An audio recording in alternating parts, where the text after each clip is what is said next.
Good morning, Carmine here with Bedhead Fitness and your daily smart circuit.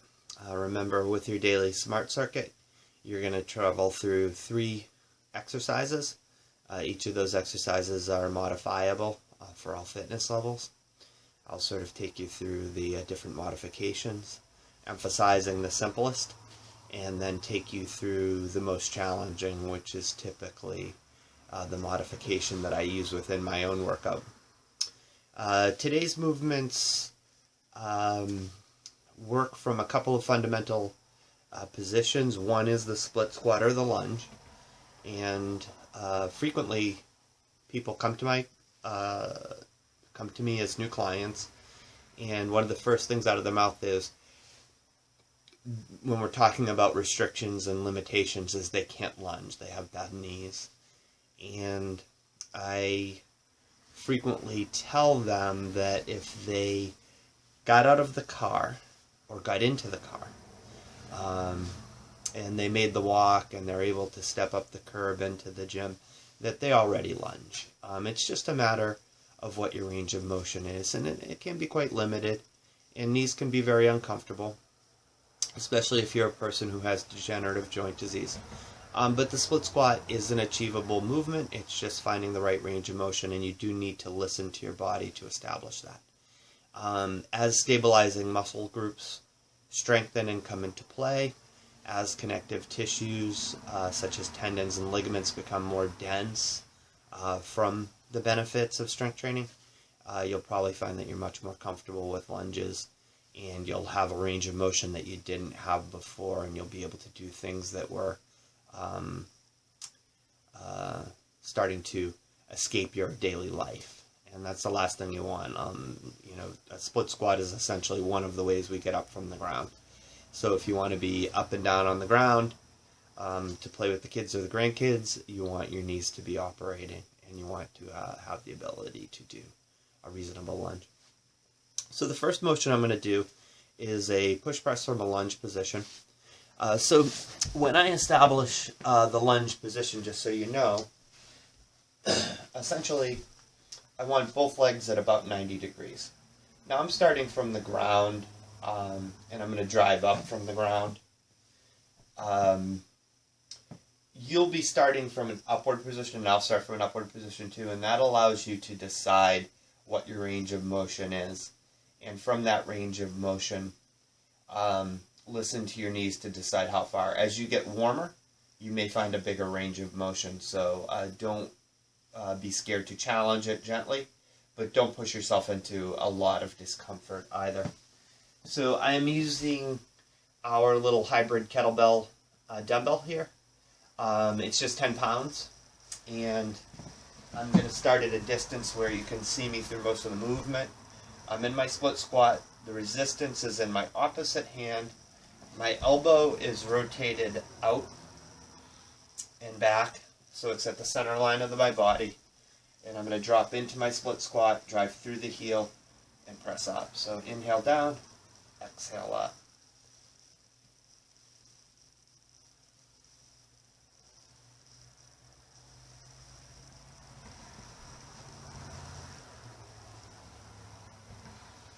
It's early in the morning for me. I'm 48 years old. I do have a progression of arthritis.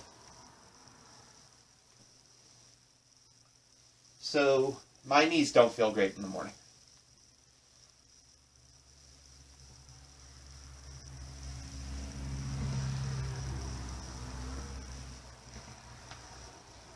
And then we're just going to a reverse position there. I'm sorry if I'm barely staying in camera here, but there's always a struggle in setting these workups up. So I open the elbow up. The arm that's working is opposite the lead leg. And I'm driving up, pressing up, lowering together.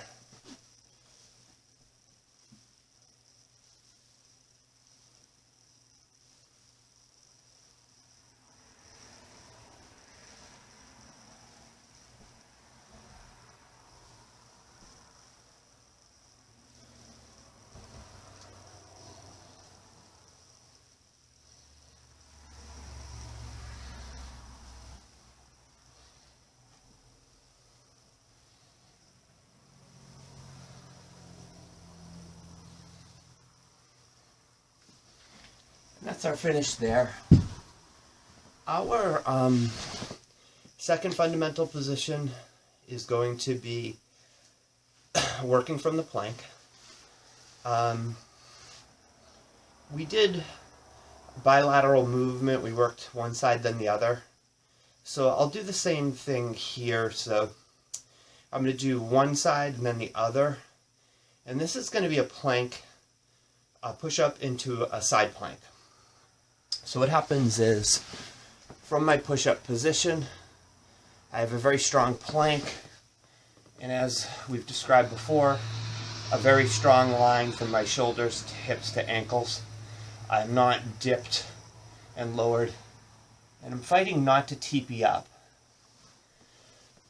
Initially, as your core strength is building, that TP might be a necessity for you. But hopefully, eventually, you'll get there pretty quickly. If you're incapable of the high plank, supporting your weight in this upward position, we would move to the elbows. And your options are either to rotate your elbow open, trying not to turn the hips too much, or even more simply touching the opposite shoulder, taking your plank from a 4-point plank to a 3-point plank in terms of support. For my purposes, I'm going to go from a push-up into a side plank. So I leave enough room to tilt my feet. I push up and I rotate up to my shoulder, over shoulder position. I fight to keep my hips nice and high, and I really reach and push towards the ceiling.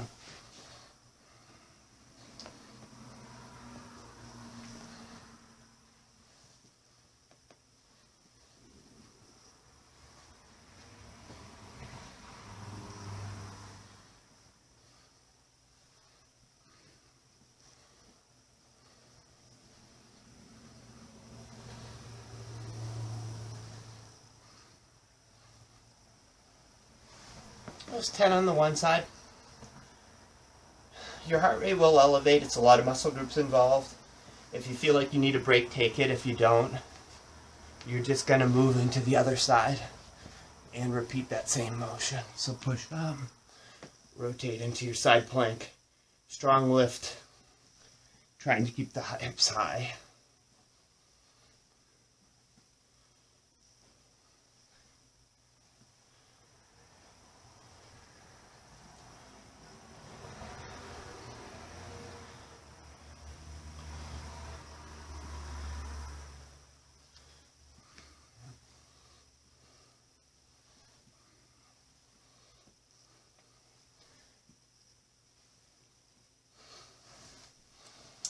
And there's 10 on that side as well.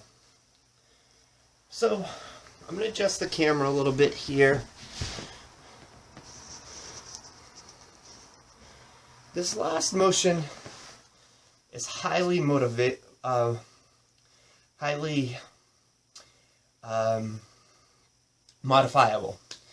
And it's actually a true sit-up, which we rarely do. We more often do crunches than a true sit-up. In this true sit-up, I'm going to lay down, have one knee up, have one hand along the floor, my arm directly over my shoulder, and as I use my waist to drive myself up, I sit up to tall posture. Now, here, you have the option to post, shift your knee through, come to your lunge position and drive up from there. Sorry to decapitate myself. Post, slide through, maintaining posture, and coming back. You're going to choose to do as much of this motion as you are able to. First of all, it's very challenging from a core standpoint, and sometimes people, just for the simple sit-up, may need to swing their arm initially. Or another acceptable cheat is to lift your leg. And that sort of creates a little bit of momentum in the movement. Eventually you want to avoid those. And there's also a trick where we anchor the foot. I might try to demonstrate that to you if I can get a camera angle that would show that for you. So I'm going to travel through the full get up. I'm not going to use resistance today because I haven't been doing this movement. I just want to concentrate on my form. And what's going to happen is I'm going to come up to my full posture sit up. I'm going to post, slide my leg through, and drive up.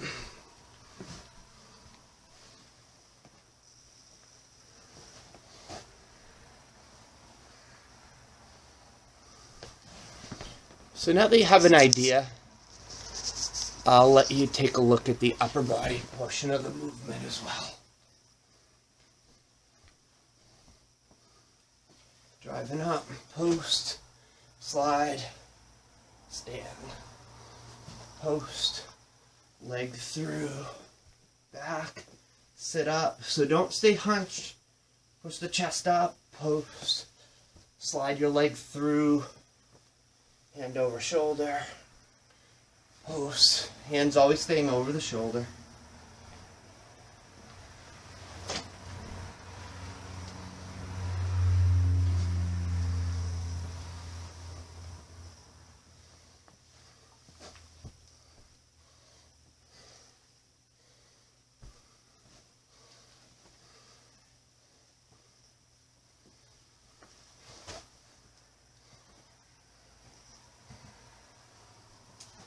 And then we'll just reverse this.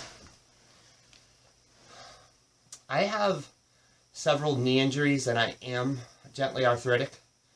So this is good form but not ideal form for this. For those of you who are highly critical and may have seen this motion before, it can be executed better. And I'm going to encourage you and probably attach a link that allows you to look at it executed perfectly, not just well as I'm doing it. So now I'm switching. I'm driving up, pushing my chest up here, posting with the right leg, sliding the leg through, and coming out of the lunge. Post, slide, lay back, post, establish the lunge, drive.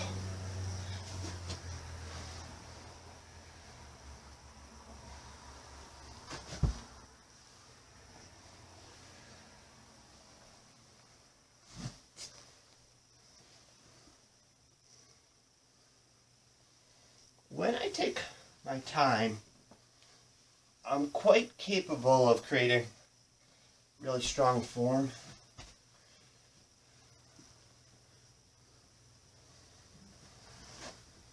When I'm trying to gather pace, not so much.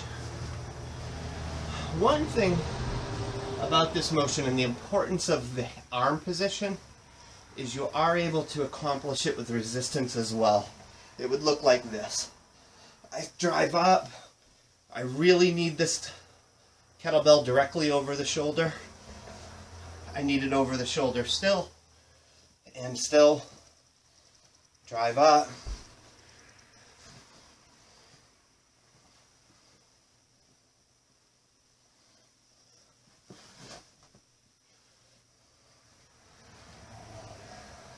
And that would look like that.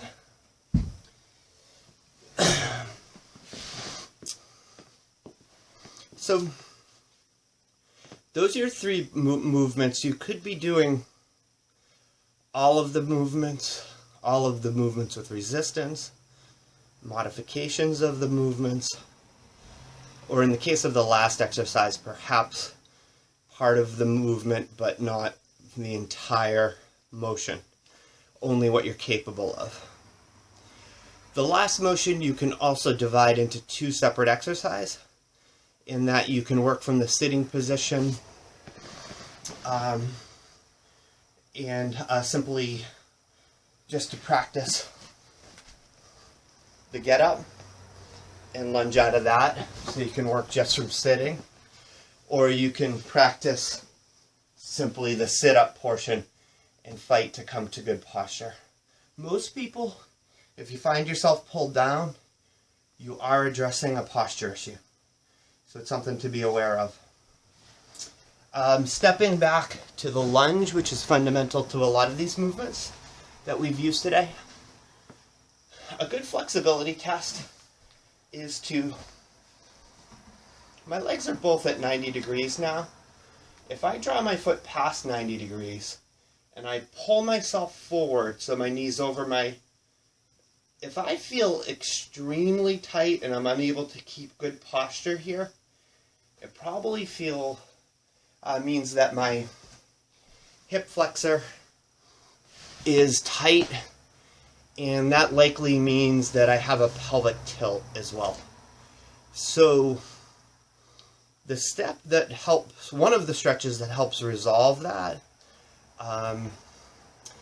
is that very same motion. So I step through to the lunge, I extend my right foot forward, I keep my shoulders over my hips, and then I actively use my right leg to draw myself forward.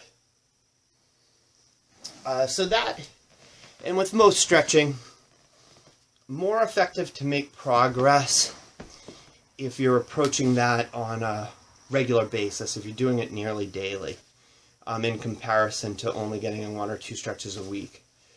I would suggest finding your stretch point, remaining there, and challenging it while you're breathing for 20 to 30 seconds. Repeat it 3 to 5 times. And then move on to the other side. And if you could do that daily, or perhaps 5 or 6 times a week, it will make a big difference. In your pelvis has a lot to do with your posture, and also to do with your form and execution of certain exercises. So to wrap it up quickly, you have your 3 exercises. Choose your modifications wisely. Reach out to me if you need direction with it. But remember, you would choose repetitions that make sense for you. You want to be slightly breathless throughout the workout. You want the workout to last at the very least 15 minutes of breathlessness, and hopefully up to 25 to 35. I'm always changing that bar. I'd love you guys to be doing this for 40 or more minutes, or around 40 minutes at least. But baby steps. If you're just getting started, if you're able to execute the modifications that suit you, you're able to elevate your heart rate, you're able to use your muscles through partial ranges of motion, that's enough to get started, and it's enough to start making progress. Couple it with good nutrition as well. So from Bedhead Fitness, thank you for joining me this morning. If you find these workouts helpful to you, if you find the station informative to you, please subscribe. Also take the time to comment. Your comments are directly what affects the content, and it helps direct me if I am choosing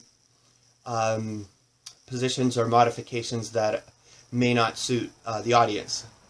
My audience is building, but I don't know you guys yet, so I want to get to know you. And also, please hit the like button. It's really very, very helpful to the channel. So from Carmine, thank you for Bedhead Fitness. Have a fantastic fitness day.